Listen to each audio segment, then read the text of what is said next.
pagi. Selamat berjumpa kembali di rumah Tuhan. Puji nama Tuhan.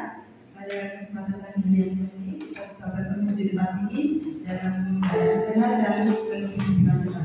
Mari kita sama-sama memuji dan menyembah Tuhan kita. Kita naikkan pujian ini kepada Tuhan kita. Haleluya.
Kami mengucap syukur atas semua kasih karunia-Mu kepada kami. Kami rindu bersekutu dengan Engkau. Kami rindu memuji dan menyembah Engkau ya Bapa. Saat ini kami akan beribadah, kiranya Engkau hadir di tengah-tengah kami, memimpin jalannya ibadah ini dari awal pertengahan ke akhirnya nanti Bapa. Urapi setiap bibir kami dengan roh puji-pujian. Biarlah pujian yang akan kami naikkan semuanya adalah untuk memuliakan Kamu. Kami serahkan ibadah ini hanya di dalam nama Tuhan Yesus Kristus. Haleluya, amin. Bapak Ibu sudah siap? Puji Tuhan. Sambil Bapak Ibu kembali berdiri, kita naikkan rasa syukur kita kepada Tuhan kita. Haleluya.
Mari kita memuji dan menyembah Tuhan kita lebih semangat.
Mendengarkan firman Tuhan, mari kita akan satu pujian firman menjadi manusia.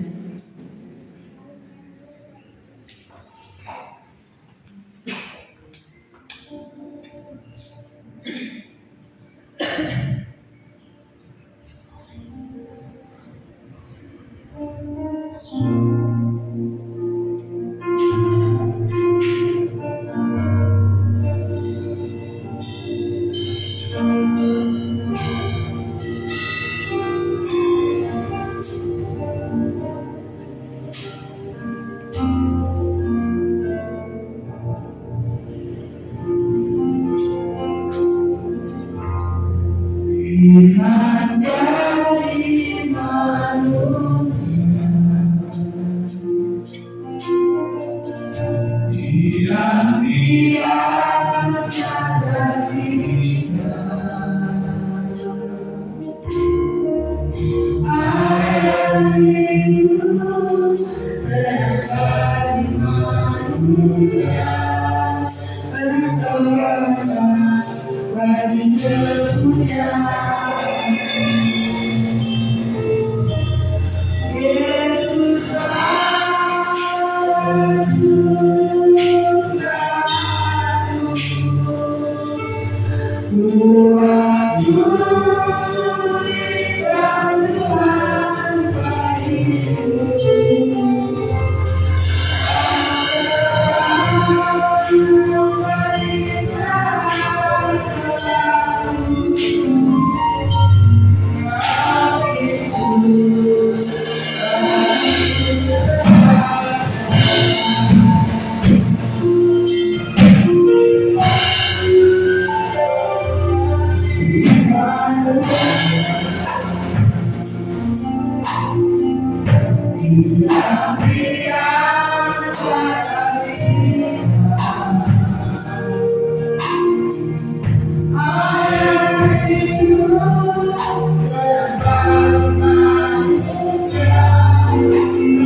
Dan mampukan juga kami untuk melakukannya. Biarlah firman yang kami dengar sampai kekuatan dan kemampuan di dalam hidup ini bertumbuh, berbuah di dalam hidup kami sehari-hari. Di dalam nama kami Yesus Kristus kami sambut firman dengan ucapan syukur. Haleluya.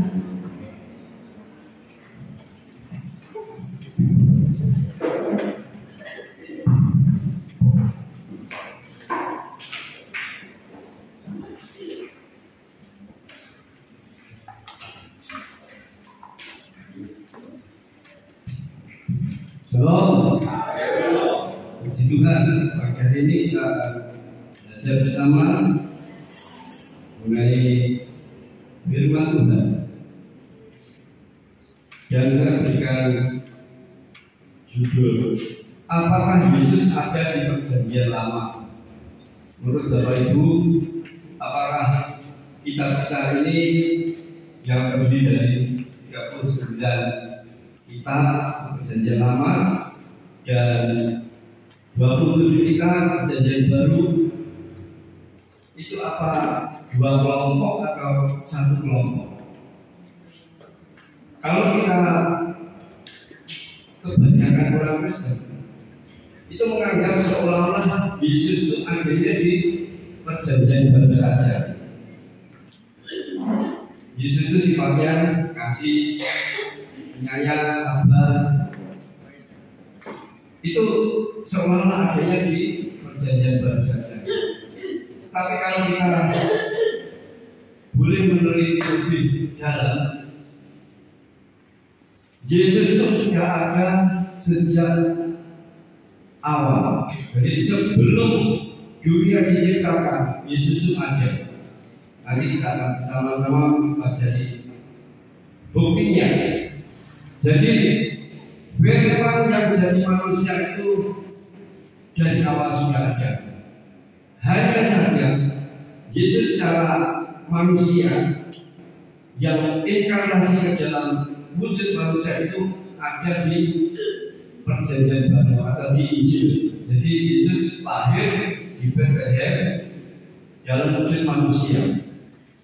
Meskipun dia lahir berwujud manusia, tetapi tidak ada karya manusia sama sekali. Jadi itu memang karya Allah, karya Roh Kudus.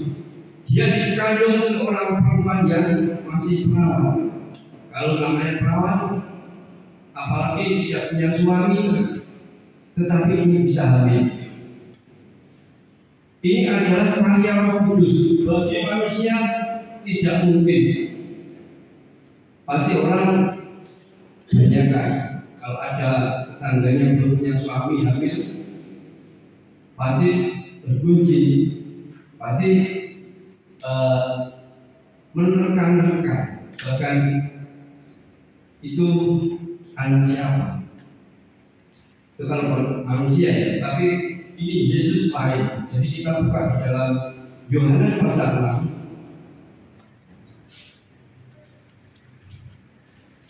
ayat yang 51. Injil Yohanes 6 ayat 51.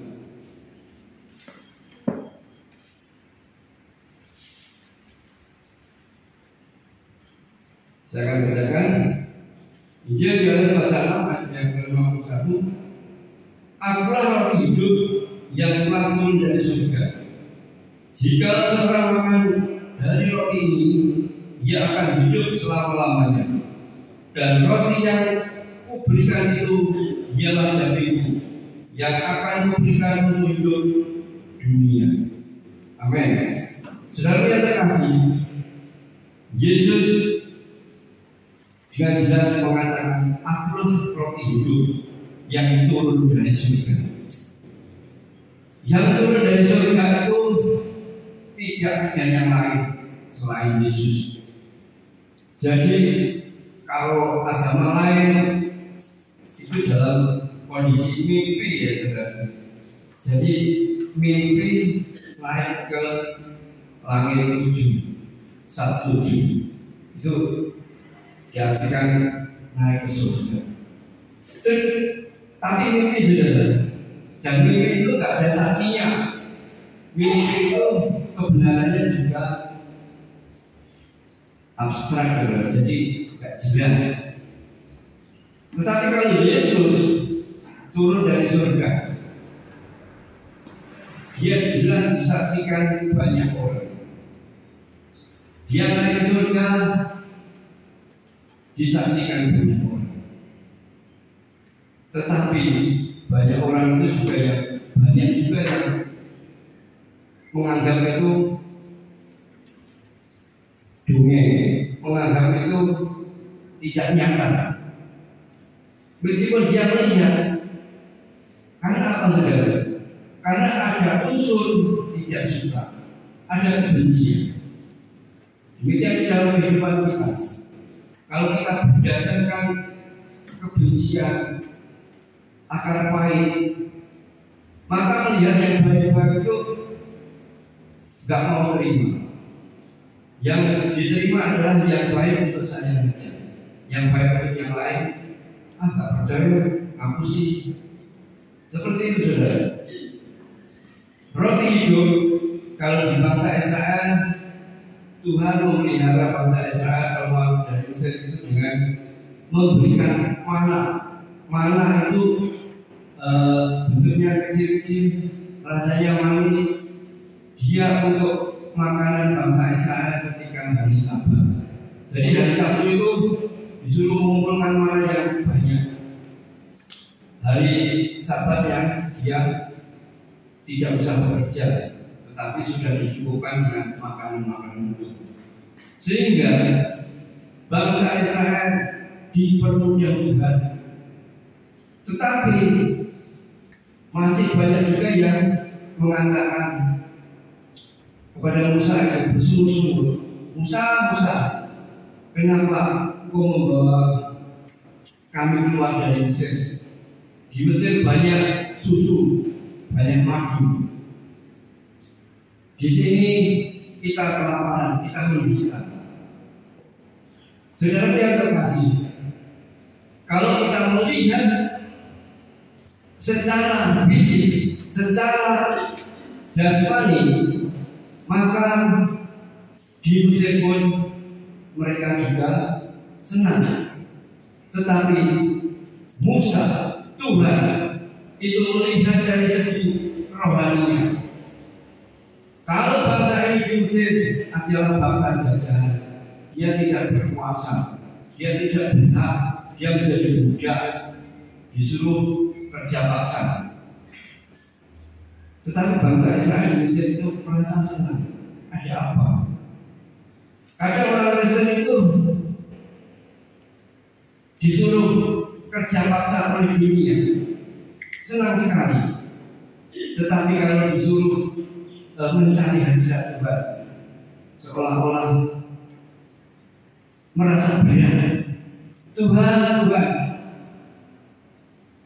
kenapa hari ini aku menderita. Banyak orang bersulut-sulut, tetapi kalau disuruh kerja dunia, meskipun berjujuran keringat, capek, istilah sebentar kerja lagi.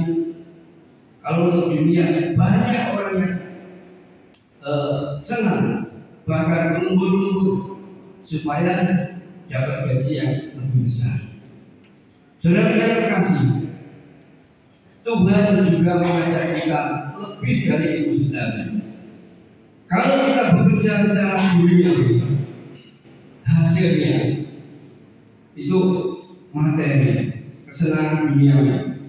Toh itu sifatnya sementara. Dan kita bekerja untuk Tuhan,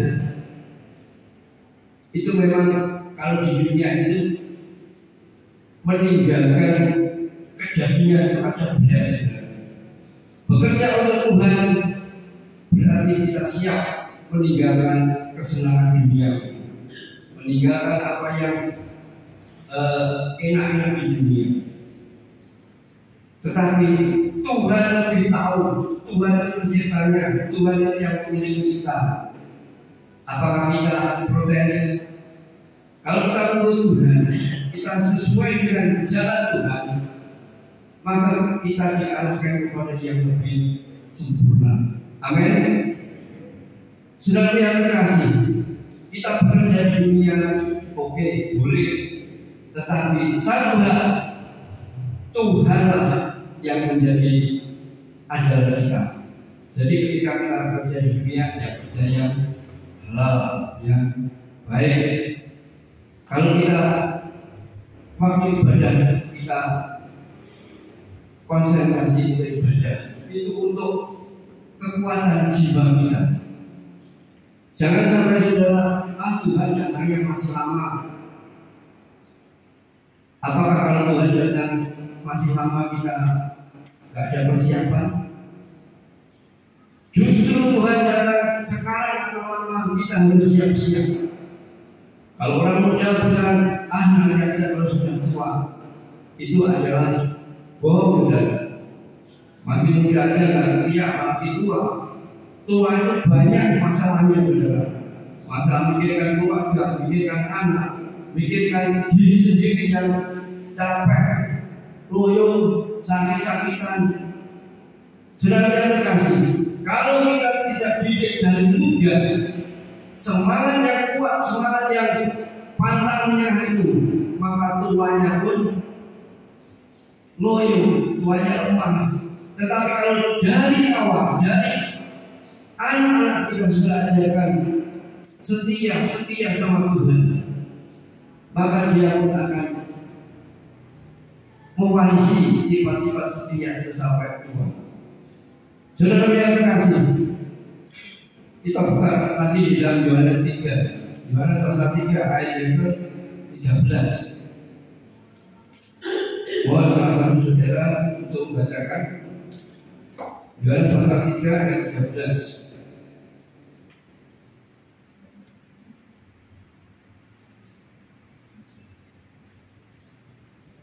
Yang sudah menemukan bisa berdiri membacakan dulu.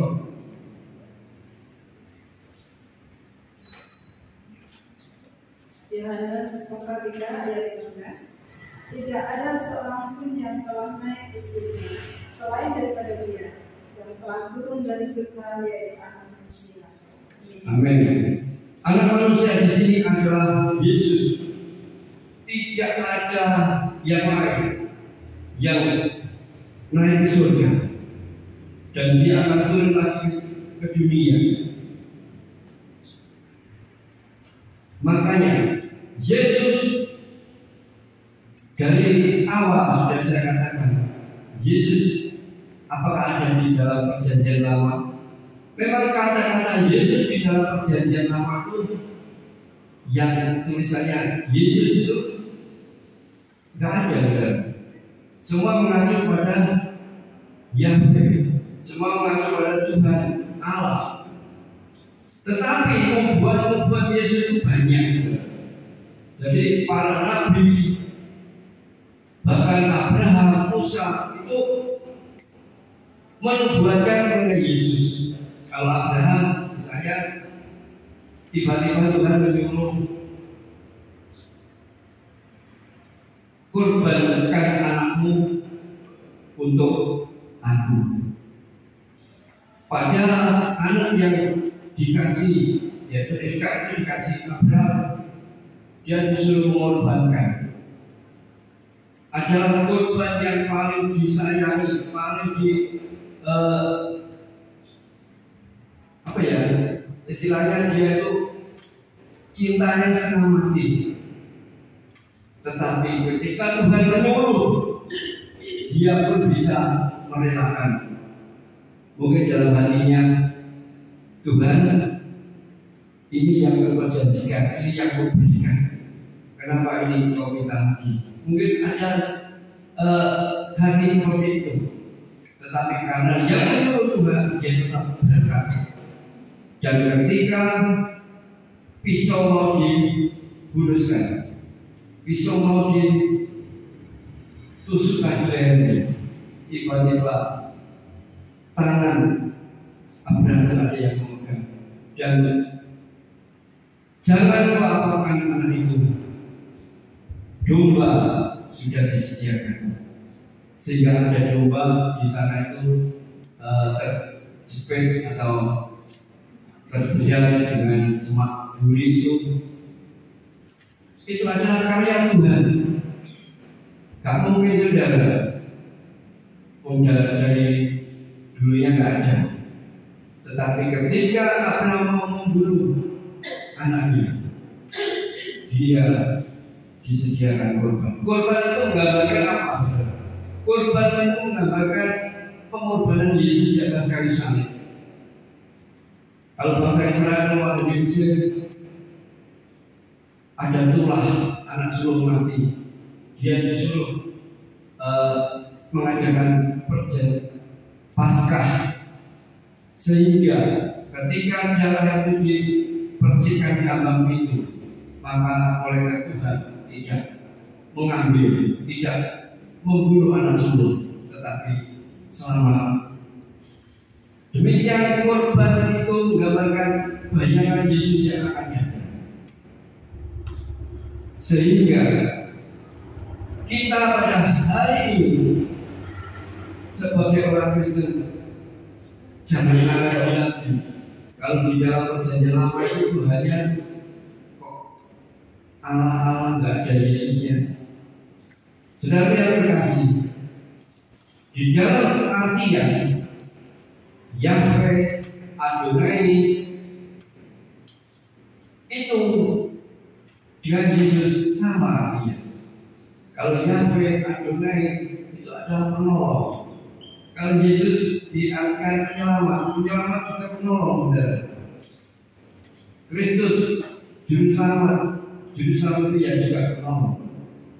Yesaya terus itu juga penolong.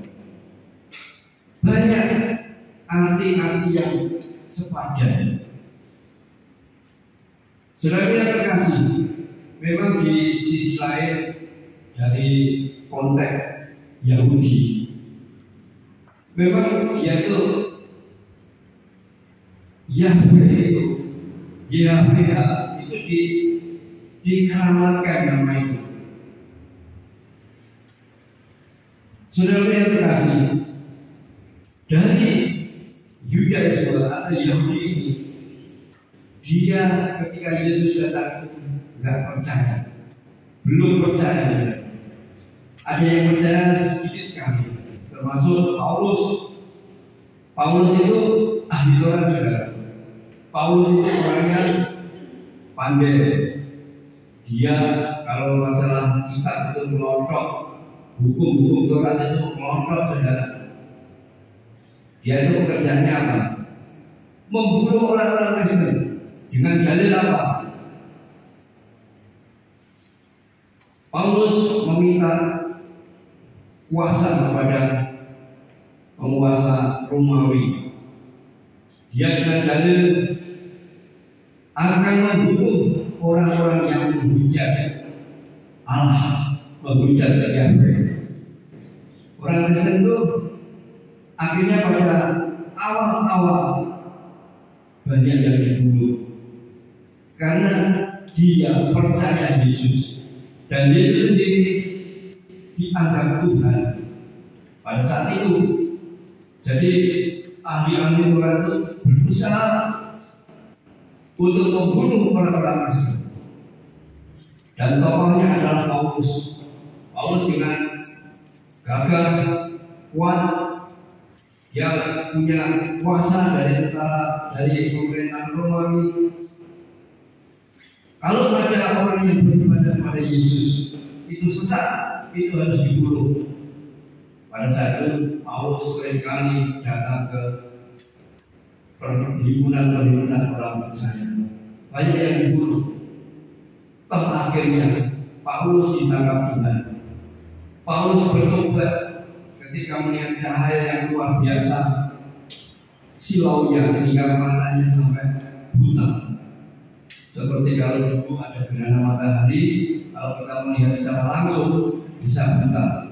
Karena silaunya itu berlebihan sehingga membuat retina mata atau saraf-saraf di mata ini gak kuat, bisa buta saudara. Dan Paulus akhirnya, siapakah engkau? Akulah yang kau aniaya. Padahal Tuhan tidak dianiaya Paulus. Paulus tidak menganiaya Tuhan, tetapi Paulus menganiaya jemaat-jemaat Tuhan, anak Tuhan. Tuhanlah yang menjadi pembela kita. Akulah yang kau aniaya. Sehingga Paulus bertobat, percaya, dan disembuhkan. Ketika disembuhkan, dia tidak diam, saudara. Ketika kita sudah ditolong Tuhan, sudah diberkati Tuhan, kita tidak diam, saudara. Kita harus berusaha bekerja lebih lagi. Akhirnya Paulus menjadi pelayan Tuhan. Bahkan di antara rasul-rasul, Paulus itu paling banyak menulis kitab, saudara. Baik ke Efesus, ke Filipi, Paulus itu menulis banyak sekali. Bahkan di dalam pelayanannya, Paulus itu tidak tergantung orang lain, meskipun ada orang lain yang membantu dia. Paulus dengan berusaha berkarya, dia membuat tenda. Keahliannya itu dia membuat tenda-tenda. Dengan membuat tenda dia jual, akhirnya untuk melayani ke sana. Dan dibantu seorang janda, Ibu Lydia. Dia seringkali membantu dengan keuangannya, sehingga pekerjaan Paulus sampai ke Asia, sampai ke tempat kita ini. Ini merupakan jendela. Kalau Paulus tidak ditangkap Tuhan, Paulus tidak bertobat, maka Injil itu akan lama disebarkan. Sekarang kita, kalau Paulus sudah ditangkap Tuhan, diselamatkan Tuhan, kita juga sudah diselamatkan Tuhan. Kita percaya pada Tuhan dan kita melakukan firman Tuhan. Ketika kita sudah percaya dan diselamatkan Tuhan, maka tugas kita juga mengabarkan kabar baik, kabar keselamatan. Kalau Paulus itu dari Israel sampai ke Asia, berbagai kota, ya mungkin kita tidak langsung jauh-jauh, saudara, yang dekat saja. Saudara melihat tetangga saudara dalam kondisi lemah, kondisi susah, kondisi kekurangan, itu kesempatan kita mengabarkan Injil. Kita katakan sabar,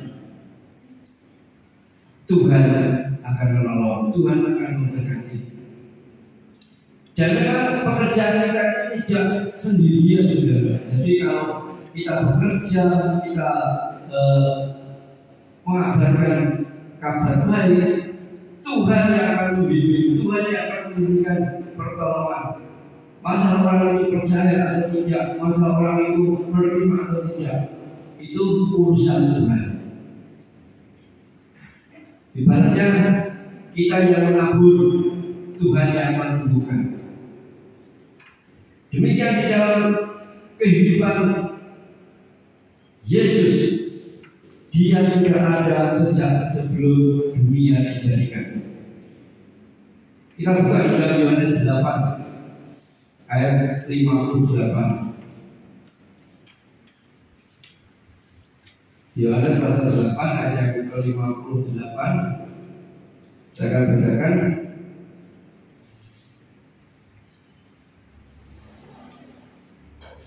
Yohanes pasal 8 ayat yang ke-58. Kata Yesus kepada mereka, Aku berkata kepadamu, sesungguhnya sebelum Abraham jadi, Aku telah ada. Ini firman Tuhan, saudara.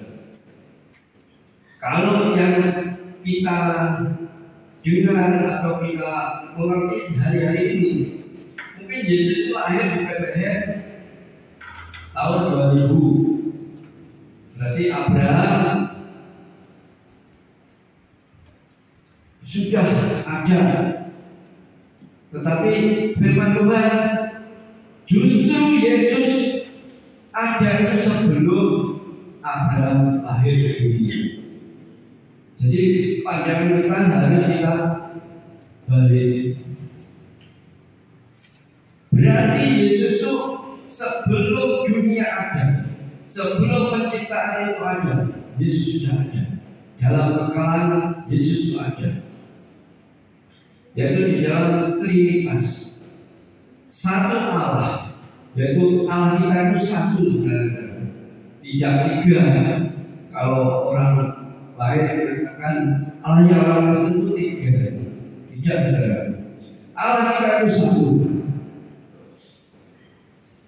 Di dalam wujudnya, di dalam karyanya itu ada bagiannya. Kalau Allah secara utuh, secara murni, nggak ada orang yang bisa mampu melihat. Bahkan ketika Allah secara utuh itu penuh datang ke kita, maka mati kita, terbakar, gak kuat, karena Dia kudus.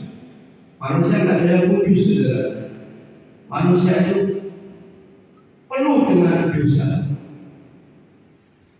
Dengan kondisi seperti itu, Allah dalam firman-Nya, yaitu Allah dalam wujud Yesus, Dia turun ke dunia untuk mengampuni dosa-dosa kita.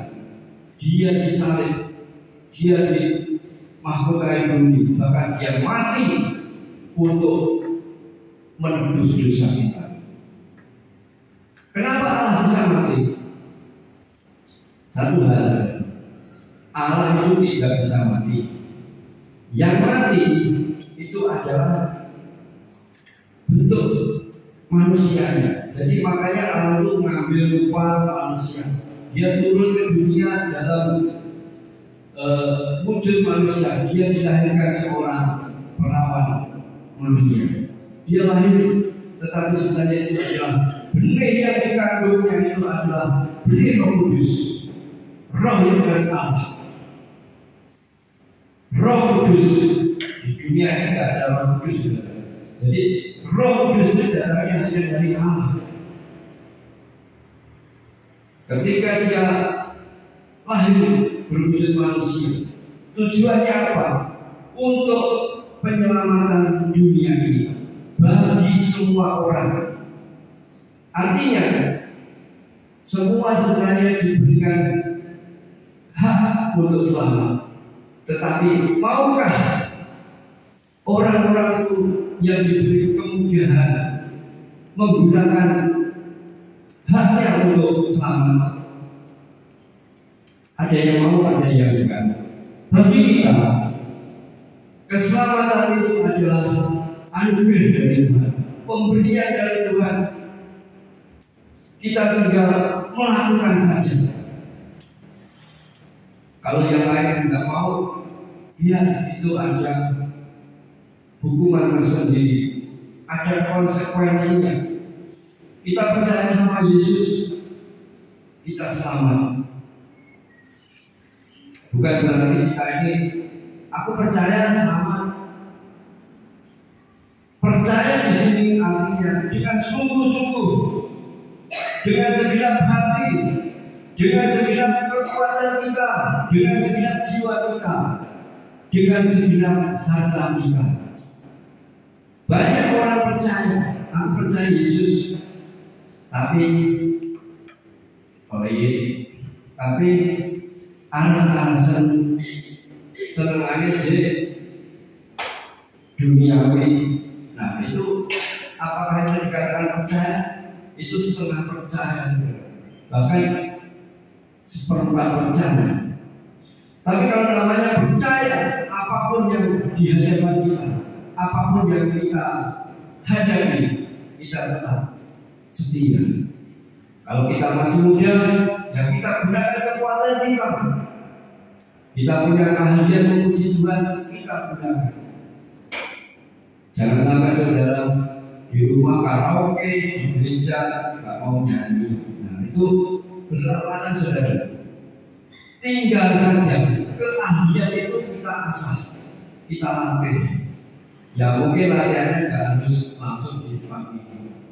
Mungkin saudara ada waktu memuji Tuhan di rumah, di mana saudara nyaman memuji Tuhan. Pertama mungkin mengikuti mengikuti YouTube nggak apa-apa, tapi lama-lama kita akan hafal, kita akan mengerti. Itu artinya percaya saudara. Jadi jangan sampai saudara percaya di gereja, percaya, amin. Di rumah balik lagi. Tujuan kita hari ini mengenalkan Yesus. Yesus itu dari dulu sampai sekarang bahkan selamanya tetap sama. Kita buka lagi di dalam Kejadian, kitabnya paling pertama, Kejadian pasal yang ke-16 ayat 7.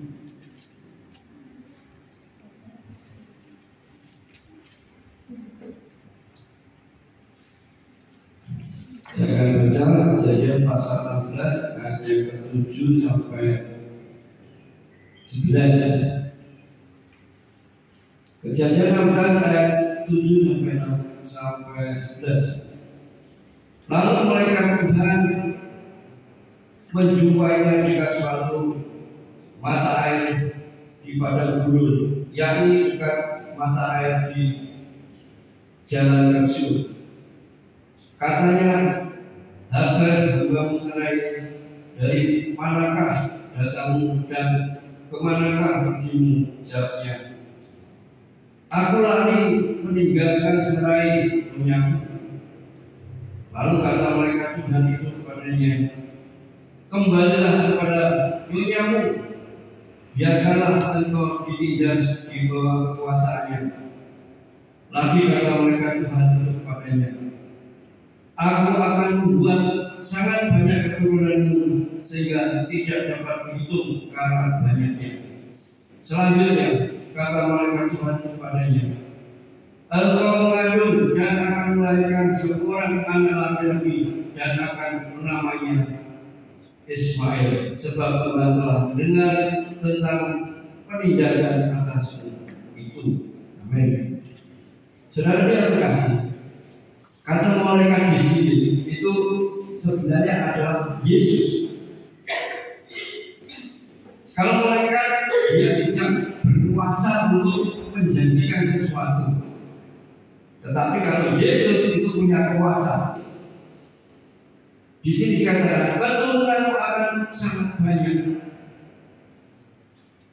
Bahkan janji firman Tuhan kepada Abraham, Abraham akan menjadi bapak orang percaya. keturunannya akan sangat banyak tak terhitung, seperti bintang di langit dan seperti pasir di tepi laut, di pantai. Banyak mana sudah pasir sama bintang? Kalau kita pasti bilang banyak pasir, karena kita tahunya pasir, bintang tahunya sedikit, karena kita lokasinya jauh. Sebenarnya sama banyaknya. Bintang pun kalau kita mendekat di sana, semakin kita naik, bintangnya semakin banyak. Dan di ruang angkasa sana, ruangannya lebih luas. Ibaratnya bumi itu diibaratkan telur. Itu bumi ibarat telur kecil ya. Ruang hampa itu bisa digambarkan lapangan gitu. Jadi telur di tengah-tengah lapangan kan kecil, meskipun banyak, tapi lebih banyak yang ruangannya lebih luas. Itu gambarannya kita sebenarnya ruang angkasa itu tak terhingga. Gak ada orang yang bisa menyelami, ukur jauhnya, tingginya, gak ada. Cuma dengan alat-alat modern banyak ditemukan bintang-bintang di langit. Kalau matahari kita ini yang menerangi bumi ini paling besar di tata surya kita, tetapi di galaksi yang lain, di kelompok yang lain masih ada matahari yang besar-besar. Itu dikatakan bintang. Kalau matahari itu dikatakan bintang juga. Jadi bintang itu bedanya dengan planet lain. Kalau bintang itu mengeluarkan sinar, mengeluarkan cahaya, tetapi kalau planet tidak benar. Seperti bulan, bumi itu cuma memantulkan sinar. Kenapa bulan malam hari itu terang? Itu pantulan sinar dari matahari. Kalau bulan sendiri biasa seperti tanah itu. Saudara yang terkasih, janji Tuhan kepada Abraham bagi keturunan Sarah dan keturunan Hagar. Ini sebenarnya kesalahan itu pada Abraham sendiri, karena Tuhan menjanjikan keturunanmu akan banyak pada umur 75, kok belum punya anak. Akhirnya si ibunya, istrinya, Pak ngelabilin pembantunya. Akhirnya punya anak dengan pembantunya, yaitu ibu Hagar, anaknya Ismail. Ketika punya anak, Hagar ini mulai menertawakan juga gadisnya, mulai jahil, membuli juga gadisnya. Dia amat bangga dengan keturunannya. Tetapi satu hal, Tuhan janjinya ini ya adalah amin. Ibu Hagar pun diberkati anak dengan Ishak. Karakternya berbeda sekali. Kalau Ishak dia lemah lembut, sabar, rupanya elok. Tapi kalau Ismail keras, pemberani, ibaratnya kalau Ishak itu anak yang rumahan, kalau Ismail itu anak luar rumah. Jadi dia keras, bahkan menjadi keturunan itu keras. Bahkan kalau mengajar itu benar salah ya, maunya benar dia. Itu kalau pas ceramah itu seolah-olah keturunan Abraham untuk Ismail, seolah-olah hanya Ismail saja. Padahal Ismail itu adalah keturunan dari pembantunya, orang yang tidak berhak mewarisi keselamatan.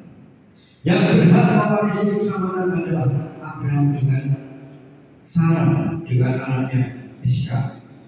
Dia keturunan yang diselamatkan. Apakah Ismail tidak berhak selamat? Sebenarnya semua berhak, hanya saja dengan kondisi yang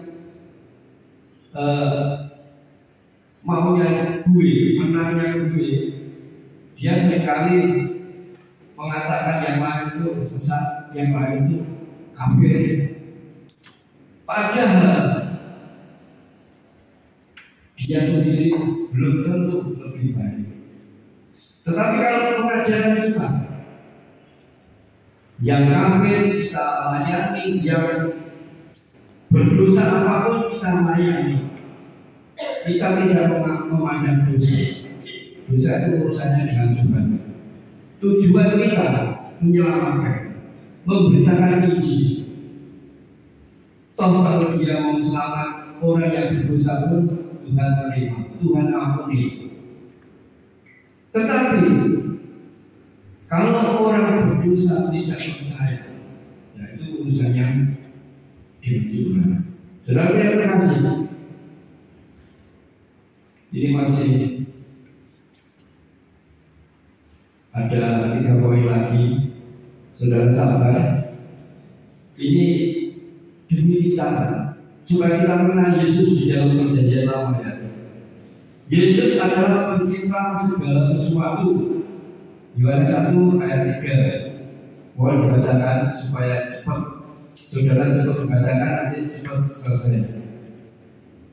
Yohanes 1 ayat 3.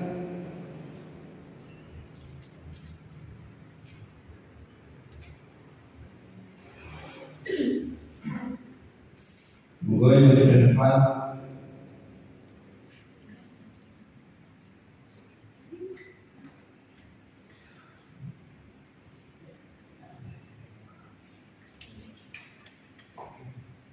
Moga minta tolong.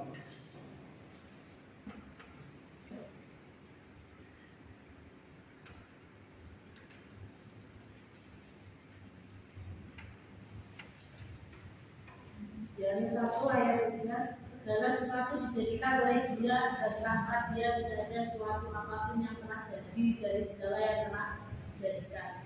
Amin. Segala sesuatu dijadikan oleh Dia. Dia di sini adalah Yesus. Yesus adalah firman yang berkarya di dalam keadaan dunia dan surga. Makanya Yesus ada sebelum dunia dijadikan. Bahkan Yesus ada di dalam perjanjian lama. Buktinya Yesus ada saat segala sesuatu dijadikan. Berarti pas penciptaan manusia, Yesus yang ada di sana, yang berkarya. Tadi saya katakan Allah yang murni suci itu tanpa melalui Yesus, pribadi Yesus, manusia yang tidak bisa tahan, tak kuat melihat kemuliaan Allah. Manusia harus berbakar. Tetapi dengan Yesus yang berubah manusia, Dia akan bertahan. Manusia sebenarnya memang awalnya itu suci, awalnya itu kudus. Hanya ketika manusia itu tidak taat lagi kepada perintah Tuhan, dia memakan buah larangan, akhirnya dihukum menjadi sengsara. Kalau yang wanita menjadi menderita saat melahirkan, yang laki-laki menderita karena tanah tidak lagi menjadi subur, harus dengan berjerih lelah untuk menghasilkan. Saudara yang terkasih, di sana Yesus ada. Yesus di Di dalam penciptaan alam semesta, bintang-bintang langit, surga, Yesus ada. Berarti Yesus itu Alfa dan Omega, yang awal dan yang akhir. Kalau mungkin kurang kuat lagi ya, Yesus kok sama dengan Allah? Buktinya apa Pak? Buktinya apa Mas? Ini kita buka lagi dalam Yohanes 10. Saya akan bacakan ya, cepat. Yohanes 10 ayat 30. Yohanes pasal 10 ayat 30 saya bacakan.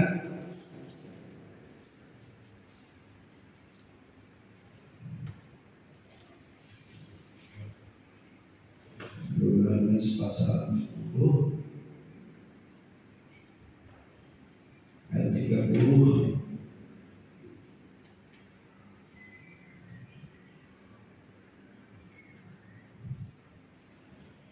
Yohanes pasal 10 ayat 30, aku dan Bapa adalah satu. Ini lebih menekankan lagi, Yesus dan Bapa itu satu. Makanya bisa dikategorikan, dikatakan Allah kita satu. Hanya saja untuk proses penyelamatan itu harus ada tahap-tahapnya. Yang itu yang bisa disimpulkan menjadi Trinitas itu. Jadi kalau Allah langsung menyelamatkan manusia, hancur manusia itu, mati. Makanya berwujud Yesus, Dia menyelamatkan. Dan sekarang berwujud Roh Kudus. Saudara yang terkasih, Allah Bapa, Firman, Roh Kudus itu sama saudara. Enggak ada Allah Bapa lebih tinggi, Allah Anak lebih rendah, Roh Kudus berarti kan tiga. Tidak saudara, sama. Bapa, Anak dan Roh Kudus sama, satu kesatuan. Di surga yang layak kita sembah adalah Yesus. Kita menyembah Yesus itu di bumi, di surga ada Yesus. Makanya Roh Kudus hari ini diberikan. Ini adalah jaminan bagi orang percaya. Orang percaya tanpa Roh Kudus mustahil, saudara. Petrus yang lama sekali ikut Yesus itu, murid-murid ikut Yesus, dia tanpa Roh Kudus tidak mengerti. Dia pasti ada ketakutan, bahkan dia tidak mau. Dia tidak mau Yesus, menyangkal Yesus. Tetapi ketika Roh Kudus ada di dalam diri Petrus, diri murid-murid Yesus, maka keberaniannya untuk berkhotbah, untuk menceritakan keselamatan luar biasa. Demikian dalam kehidupan kita. Kalau kita tanpa Roh Kudus, ya bisa tersesat sudah, nggak ada yang mengatur, tidak ada yang menolong. Makanya Roh Kudus melalui firman Tuhan. Firman Tuhan itu ibaratnya pelita. Kalau kita tidak sering membaca firman Tuhan, tidak merenungkan firman Tuhan, maka arah kehidupan kita ini cenderung keluar dari jalurnya. Saudara yang terkasih, di dalam Yohanes 10 ayat 30 jelas Alkitab Esa. Berarti di dalam perjanjian baru dan perjanjian lama sama. Saudara yang terkasih, yang terakhir adalah ini ayat yang terakhir, saudara. Yesaya pasal 48 ayat 12. Yesaya pasal 48 ayat 12.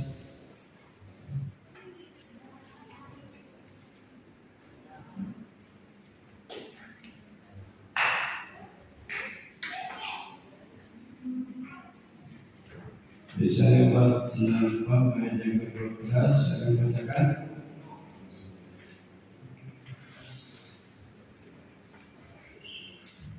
Tuhan menebus Israel. Dengarlah aku, hai Yakub, dan engkau Israel yang kupanggil. Akulah yang tetap sama, akulah yang terdahulu, akulah juga yang terkemudian. Ini sama dengan di dalam 217 ayat 24, yaitu Yesus itu Dia adalah Bapa. Dia juga yang awal dan yang akhir. Dia Alfa dan Omega. Makanya dari dulu kala sebelum penciptaan Yesus ada, dan sampai yang akan datang Yesus ada. Sifatnya kekal. Dia yang mengawali, Dia yang mengakhiri. Bahkan manusia tidak bisa mencerna seberapa jauh Yesus itu ada, bagaimana bisa ada. Itu tidak terselami oleh pikiran manusia.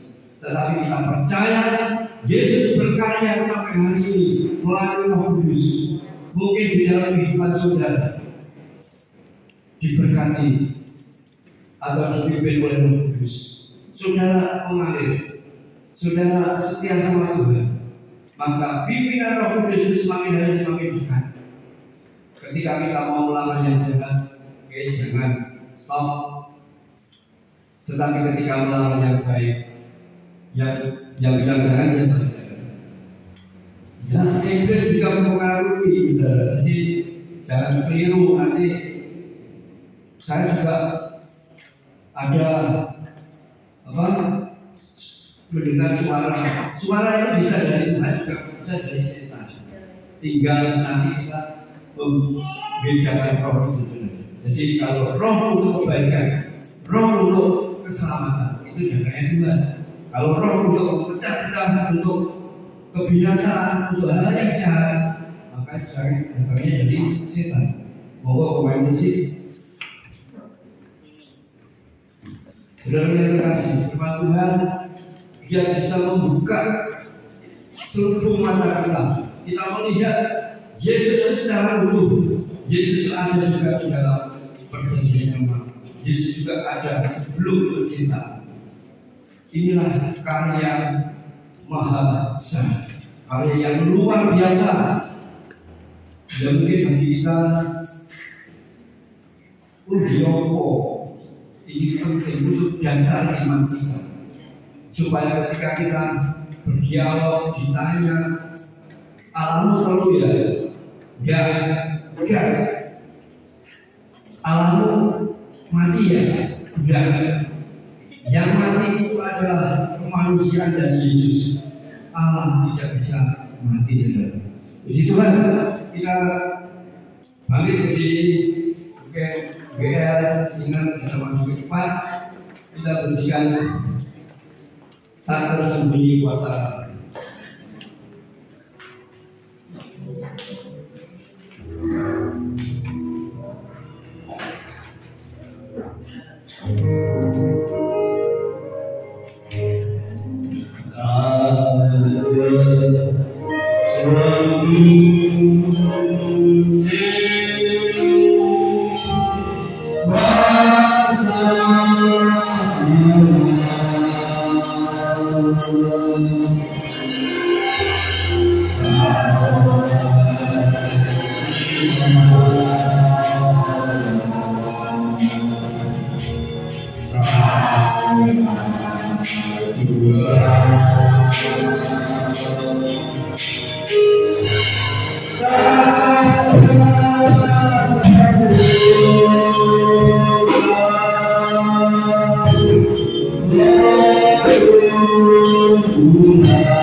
diselamatkan.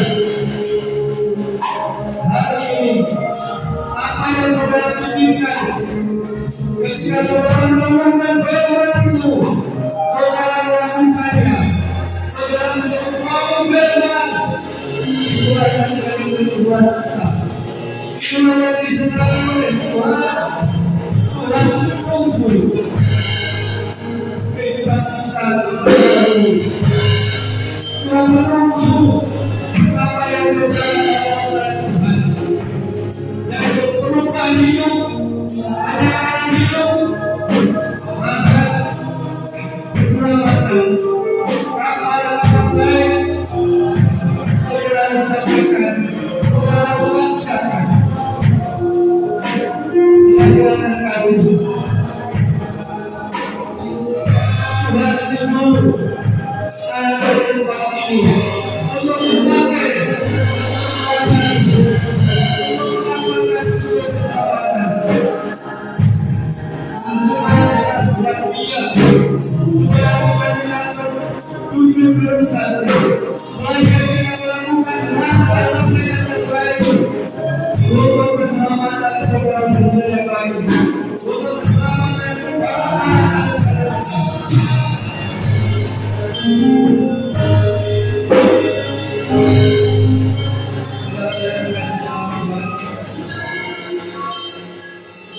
pada pagi hari ini yang indah,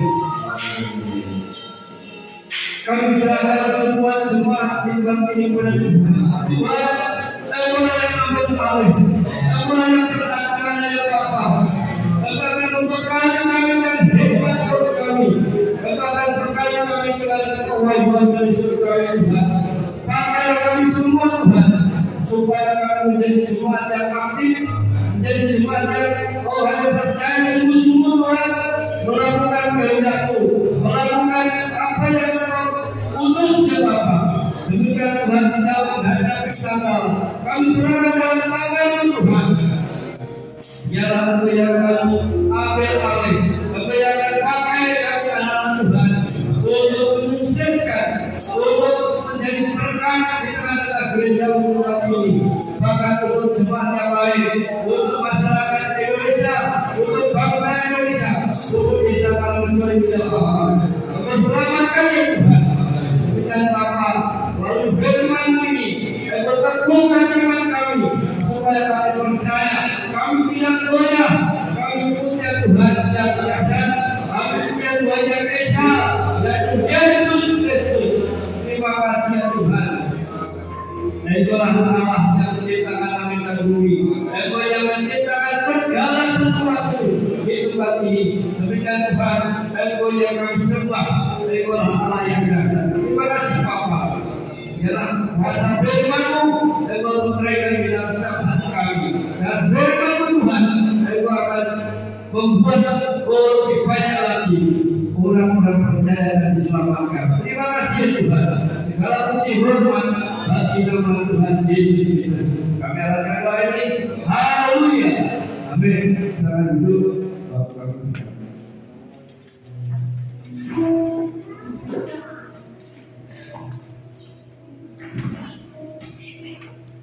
Tiba saatnya kita memberikan pembinaan, kita puji Yesus kekasih cinta.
Kami memuji kebesaran.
Semua itu oleh kata-kata yang telah dalam setiap kehidupan kami.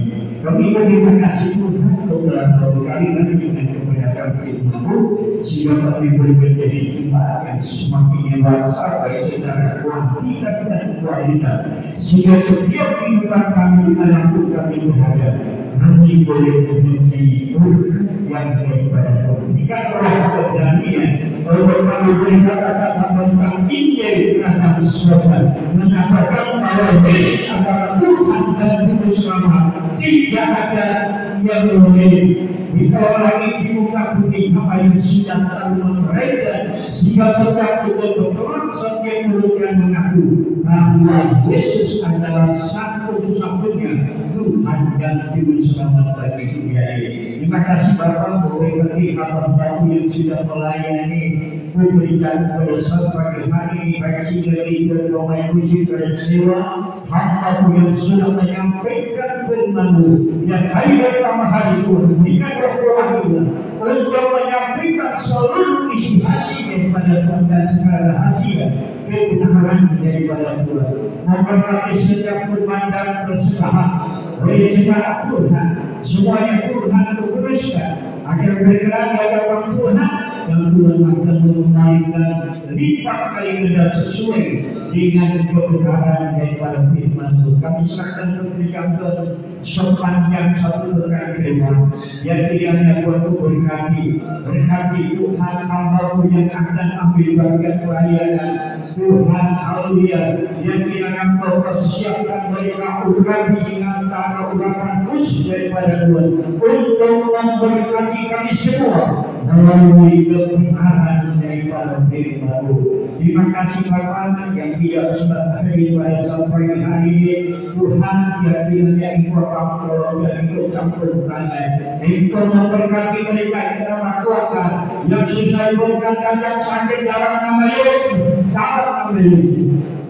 Tuhan telah menyembuhkan mereka. Terima kasih Bapak. Terima kasih segala sesuatu kami serahkan di dalam tangan Tuhan. Kami berdoa bangsa negara kami.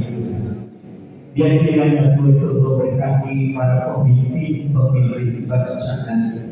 Mulai pemerintah pusat, Bapak Presiden, Wakil dan seluruh kabinet Nusantara Indonesia Maju bersama-sama dengan anggota kami eksekutif baik di daerah maupun Tuhan di pusat, bahkan para gubernur, bupati, wali kota, para kepala desa, semuanya Tuhan haleluya berikan roh bijaksana dari Tuhan untuk menjalankan dunia pemerintah sesuai dengan program-program yang telah dicanangkan untuk mewujudkan suatu negara yang ambil makhluk pemerintah wajinawi serta tidak berlimpah dan hidup dengan ekonomi yang sedang dibedakan tujuan terstandar negara kesatuan Republik Indonesia sebagai harga mati. Tuhan kiranya mampu yang menyertai sehingga tak terciptanya suatu ketentraman, kedamaian, kesejahteraan, keamanan secara domestik di dalam segala bidang. Dan segera kami berdoa kepada kami Jawa Timur umumnya, khususnya untuk kota dan kabupaten Kediri. Yang kiranya perlu berkati dua pemerintah yang ada di kota kami yang tercinta.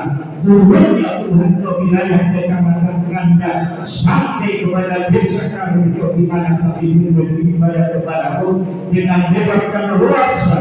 Kiranya Engkau berkati semuanya sehingga Kediri menunjukkan kemuliaan Tuhan. Kediri dapat dimanfaatkan untuk kemuliaan bagi Tuhan. Terima kasih Bapak di surga, terima kasih.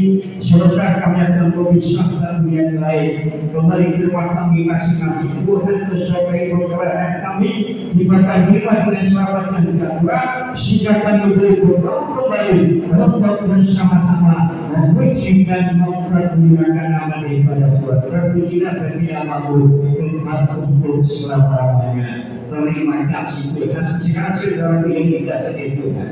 Sebelum kita akan bersama-sama tinggalkan dua-dua ini. Marilah kita akan bawa pula terima berkat yang dari surga. Angkatlah kedua belah tangan-Mu. Kita akan terima semuanya. Segera sudah terlaku yang kita sedih. Marilah kita kembali dengan membawa berkat rahmat anugerah daripada Allah Bapa, Allah Putra, Allah Roh Kudus menyertai kita semua mulai saat pagi hari ini sampai pada kita Tuhan Yesus datang yang dari kedua. Kita akan berpulang di dalam nama Tuhan Yesus Kristus sebagai Tuhan dan Juru Selamat kita yang hidup. Haleluya.